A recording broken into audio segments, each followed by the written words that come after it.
All right, it's been a couple days and got some good news. So we left off with that water pump being, pretty well questionable, but I reached out to some contacts and a friend of mine said he had a spare water pump for me. So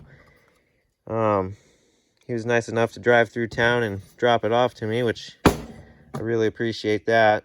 Nice to have good friends that can help you out in this stuff that you can't find parts for just through a general auto parts store. So it's all about having a network of contacts with this stuff.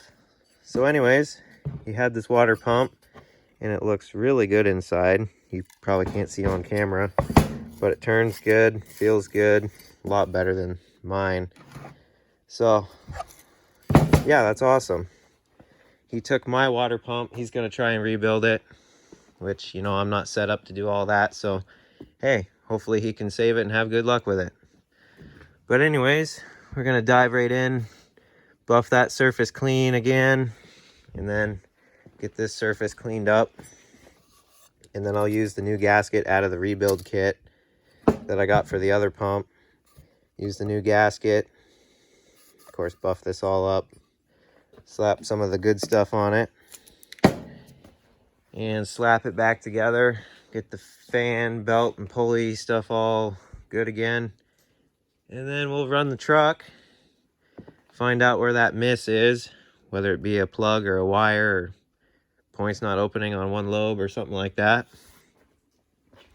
And then we shall see if this thing will move out of here. We're that close, really. So I brought the pump over here to the vise and took the plate off so I can replace this gasket in here too. And this has been rebuilt. This is all brand new in here. So that's really cool. So this one's all set. Just clean this plate up, slap the new gaskets in. Good to go. Bolted on the motor. Clean up these screws a little bit. They're kind of rusty. Had to use the hand impact on them. But they came right out without heat, unlike the other one. But this one is way better. So that's really cool. And there we go. She's all back together.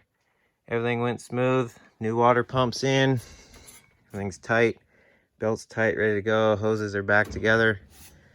So now that we're good, now that that water pump is actually rebuilt, shouldn't have to worry about that for a long time, which is great. So now let's just top it off with coolant again. Get her filled up. Check for leaks. Gonna pour some water in first. See if there's any leaks, then dump the green stuff in, and you're not wasting it. Just a little trick of the trade that helps out, so you're not wasting money, because you're doing a lot of that already when you mess with this stuff. But got one battery in here. I still need to carry the 6 volt out here. Just gonna do the 2 again, and then we'll run it, and hopefully won't be losing coolant now, and then can run it for longer. Find that miss, and then top off the gear fluid and see if this thing will drive out of here. We aren't going to have a clutch, but start it in gear. Oh well. Just going to have to roll with that for now. Maybe the clutch will start working after I drive it around a bit. Who knows? We'll just have to see. All right. Batteries and gas is hooked up again. The thing I love about these old military rigs, their fuel pump has a hand primer on it. Check this out. Get it sucking up out of the jug, like so. Makes it really nice. So we're good there, primed up, full of coolant. No cap, but I can rob one off of one of the other trucks once we get going here. And just hook this up. Power to the coil. Ground power, okay. And we are ready to go.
so we got 2 dead ones. As you can see, you pull it off and you listen for the difference in the motor and how it sounds. No difference out of this one, no difference out of the back one.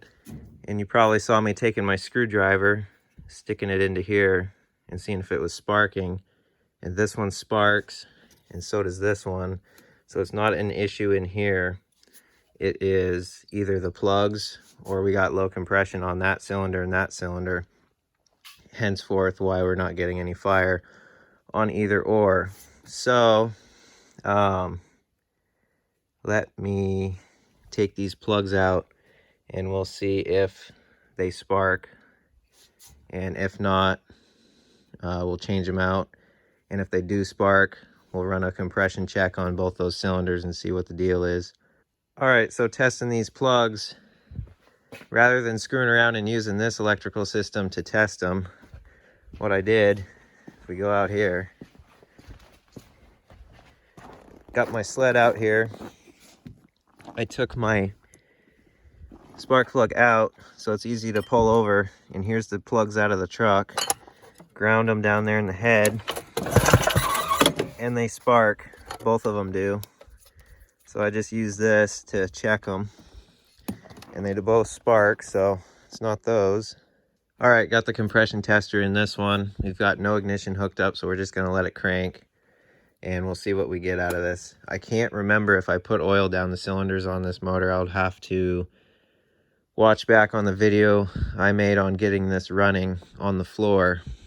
But yeah, I don't remember if I put oil in. If we got low compression, I'll throw some oil down, see if that makes a difference, get those rings to seat up and seal again. And if not, it might be a valve issue. Pull the rocker cover and adjust them out, make sure they're good. But yeah, we'll just start with this and see what happens. Only got 25 out of it. So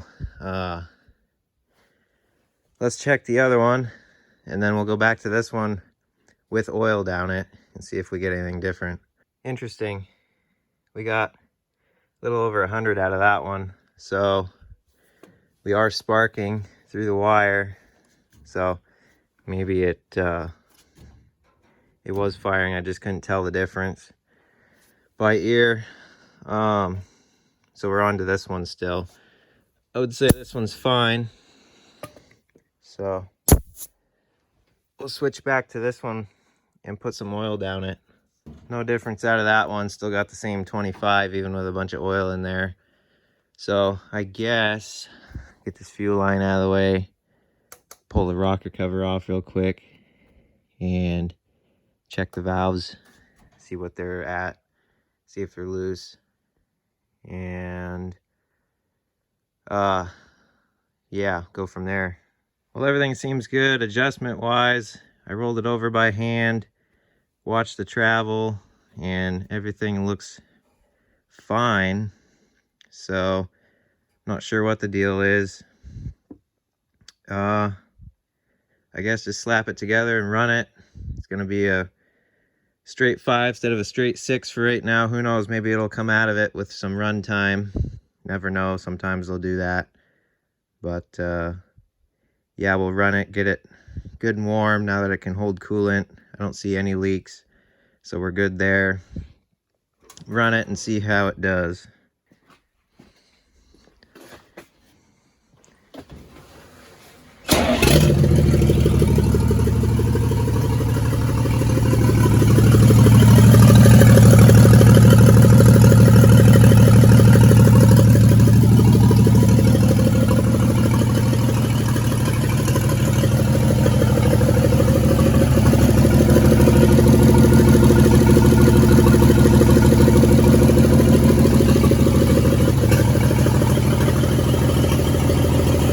Alright, I think we're all set here. Got all the gear oil topped off. Front axle's good, transmission's good, transfer case is good, so we're not going to run anything dry. And we got just some quality shade tree rigging here. I mean, we got that bungee corded in, got loose wires, you know, for power to the coil right by the gas. It's fine. And some hose clamps on the battery terminal so I can clip my little alligator clips to them. That's good. And then got to bungee cord this door shut. The other side latches at least, so we're 50% good. So fire this thing up, make sure we're good. Gonna draw fuel out of the can good, and then shut it back off, start it in gear, see if it'll drive out.